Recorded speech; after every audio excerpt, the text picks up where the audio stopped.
Hello friends, మనం శ్రీరాముడి గురించి మనం నేర్చుకోవాల్సిన 4 విషయాలు అవి ఏంటో ఈ వీడియోలో చూద్దాం. ఈ వీడియోని లాస్ట్ వరకు చూడండి.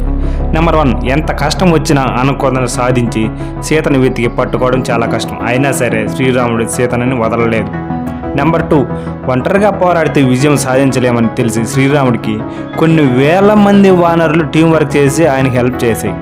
మన విజయాన్ని నలుగురికి మోటివేట్ చేసి విజయం సాధించిన నాయకుడు మన శ్రీరాముడు. నెంబర్ 3, మనం ఎక్కడికి వెళ్ళాలని తెలుసు కానీ ఎలా పోవాలని ప్రతిసారి తెలియదు. సముద్రంలో పోవడానికి దారి లేదు కానీ దారి సృష్టించుకున్నారు. ప్రతిసారి మనకి అవకాశాలు రావు కానీ మనమే సృష్టించుకోవాలి. నెంబర్ 4, ఇంత కష్టపడి నీ విజయానికి పోవాలనుకుంటే నీకు అడ్డంగా 10 తలల రావణుడు అడ్డంగా ఉంటాడు.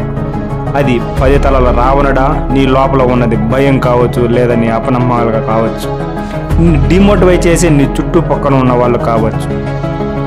నువ్వు ముందు వెళ్తే నీ విజయం సాధిస్తావు. అలా చేసిన వారికి లోకమంతా జయజలు కూడుతుంది.